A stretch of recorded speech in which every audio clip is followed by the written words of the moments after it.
कि अगर इस देश में भारत का संविधान और मंडल कमीशन ना होता तो मैं कभी यहां नहीं होता और आपके सामने खड़ा नहीं होता। तो जिस सीढ़ी से चलकर मैं आया हूं वो सीढ़ी मेरी आंखों के सामने तोड़ी जा रही है, और मंच पर आकर के मैं आपसे तालियां बजवाने के लिए वो बात कहूं कि सब लोग खुश हो जाएं और कल को मुझे वाइस चांसलर बना दें, वो वाइस चांसलरी किस काम की है कि कल वापस जाके जब मेरे लोग मुझसे पूछेंगे मेरी नौकरी बर्बाद हो गई, शिक्षा बर्बाद हो गई, रोजगार बर्बाद हो गया, तुम उन लोगों के साथ बैठ करके कह रहे थे जय भीम जय मंडल। ये सबसे बड़ा खतरा है। उन लोगों को पहचानिए जो आपके वैचारिक दुश्मन हैं। मैं ओबीसी समाज से आता हूं और मैं ओबीसी समाज को एक शिकायत करता हूं। इस देश में ज्योतिबा फूले माली जाति से आते थे, ओबीसी थे। डॉक्टर अंबेडकर ने उन्हें अपना तीसरा गुरु बनाया था। शाहू जी महाराज ओबीसी जाति के थे।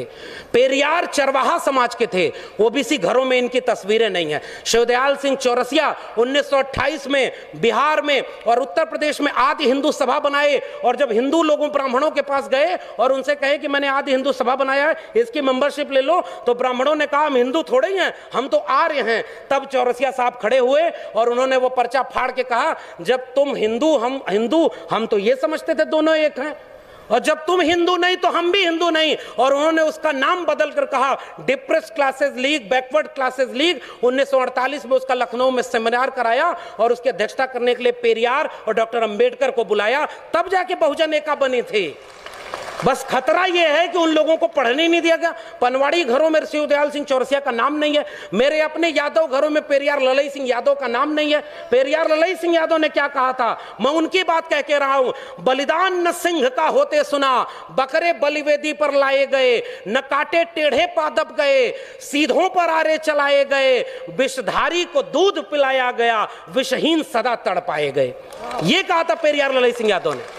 और जब त्रिवेणी संघ बना 1930 में बिहार में, और बाद में अर्जक संघ बना उत्तर प्रदेश में, इन दोनों का नारा क्या था, ब्राह्मणवाद की क्या पहचान, गिटपिट बोले करे न काम, और मानववाद की क्या पहचान, ब्राह्मण भंगी एक समान। जिसमें समता की चाह नहीं वह बढ़िया इंसान नहीं, समता बिना समाज नहीं, बिन समाज जनराज नहीं। जो जमीन को जोते बोए वो जमीन का मालिक होए, सबको शिक्षा सबको काम, वरना होगी नींद हराम। हमारे डॉक्टर लोहिया ने कहा 100 में पिछड़ा पावे 100 में 60, संसो पाने बांधी गांठ। तब उसको जगदेव बाबू और रामस्वरूप वर्मा ने नारे को आगे बढ़ाया कि 100 में 90 शोषित हैं, शोषितों ने ललकारा है, धन धरती और राजपाट में 90 भाग हमारा है। 10 का शासन 90 पर नहीं चलेगा, नहीं चलेगा। जो जमीन को जोते बये वो जमीन का मालिक होए, और राष्ट्रपति हो या भंगी की संतान, सबको शिक्षा एक समान, सबको शिक्षा सबको काम, वरना होगी नींद हराम। और सबको शिक्षा दे न सके जो, वो सरकार निकम्मी है, और जो सरकार निकम्मी है वो सरकार बदलनी है। आप नेताओं के गुलाम बन गए इसलिए क्योंकि आप एकजुट नहीं रहे।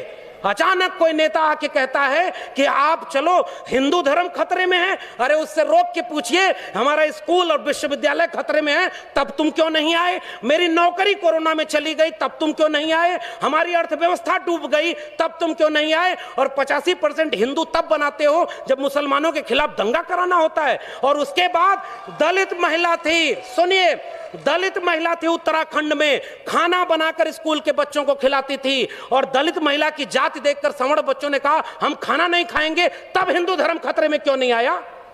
यह मेरा सवाल है। उस महिला की जाति देखते हो क्योंकि वो दलित है इसलिए हम खाएंगे नहीं? पूछिए उन लोगों से 2 अप्रैल के भारत बंद के दिन वो लोग कहां थे जो केंद्र से लेकर के राज्य में सत्ता में बैठे थे और दलित सीटों पर चुन करके गए थे? पूछिए उन लोगों से 13 पॉइंट रोस्टर आया तो वो कहां थे? पूछिए उन लोगों से नई शिक्षा नीति के नाम पर जब सब बेचा जा रहा है, और आज आप कह रहे हो पाकिस्तान कब्रिस्तान। इस देश में हिंदू मुस्लिम की आग तब लगाई जाएगी जब दलित पिछड़े आदिवासी बच्चे अपनी शिक्षा और रोजगार और स्वास्थ्य की बात करेंगे। आज इस देश में एक दलित को राष्ट्रपति बना दिया गया और हाथरस में बेटी को पेट्रोल डाल के जला दिया, तब उस राष्ट्रपति की क्यों जय जवान खोली? यह सच पूछना जरूरी है। और आपने मुझे आमंत्रित करने का जोखिम लिया था, मैं अपना काम करके जा रहा हूं। आपने ये बात जो कही थी, ऐसे मंचों पर आप हमें नहीं भी बुलाएंगे तब भी भारत के संविधान और मंडल कमीशन ने एक नौकरी दे दी है, हम वहां गुजारा कर लेंगे, हमें आपका वोट नहीं चाहिए। लेकिन मैं चाहता हूं कि इस मंच से घर जाने के बाद ये महिलाएं और बच्चियां, ये नौजवान अपने घर में अपने बाबूजी से पूछें कि आप तो धर्म को बचाने गए थे, मेरी शिक्षा, मेरी रोजगार, मेरी नौकरी और मेरे देश को बेचने वालों के साथ क्यों खड़े थे? ये सवाल आपसे पीढ़ियां पूछेंगी। मैं जानता हूं कि मेरी बातों का कोई असर नहीं होगा, पता नहीं अगली बार आप बुलाएंगे भी कि नहीं बुलाएंगे, लेकिन मैं ये बात कह के जा रहा हूं। जंगल में आग लगी, चिड़िया पानी डाल रही थी और कुछ चिड़िया उस पेड़ से उड़ नहीं रही थी। कविता लिखी है कि आग लगी इस वृक्ष को, जलने लागे पात, उड़ते क्यों नहीं पक्षियों जब पंख तुम्हारे पास। उन पक्षियों का जवाब ध्यान से सुनिएगा, फल खाएं इस वृक्ष का, गंदे कीन्हे पात, धर्म हमारा यही है, जले इसी के साथ। आपके लोग आपको छोड़ करके जो चले गए अपनी सत्ता और कुर्सी के लिए, बाबा साहब के सबसे अच्छे वारिस, सबसे बड़े वारिस ने एक किताब लिखी है, उसको पढ़िएगा, चमचा युग। उस किताब में कई किस्म के चमचे लिखे हैं। 1932 में पूना पैक्ट, आज लोग कहते हैं गांधी बनाम गोडसे, गोडसे की मूर्ति और गोडसे के नाम पर इस देश में दंगा। बाबा साहब ने कहा, और यह बात हमें समझनी चाहिए, अपने पुरखों का केवल नाम लेके फोटो पर माला चढ़ा रहे हैं, नौजवानों की पीढ़ी को समझाइए, नहीं तो कल को आज रामायण देख रहा है टीवी पर, कल राम मंदिर बनवाने चला जाएगा, आपका घर लुट जाएगा, वहां आप खड़े हैं। तब डॉक्टर अंबेडकर रोए थे, पूना पैक्ट जब करके आए। गांधी को 3 गोलियां मारी थी उन लोगों ने जो आज शासन कर रहे हैं। वो हमसे कहते हैं हमारे पुरखे ने गांधी की जान बचाई है, उन्होंने 3-3 गोलियां गांधी के सीने में मारी है, हम वो लोग हैं। और आखिरी बात कह के जा रहा हूं, इस देश में बहस चला रही है ये गांधी बनाम गोडसे, आप गांधी के साथ हैं कि गोडसे के साथ हैं? मैं कहता हूं गांधी बनाम गोडसे में हम गांधी की हत्या करने वाले नहीं, गांधी का जीवन बचाने वाले डॉक्टर अंबेडकर के साथ हैं।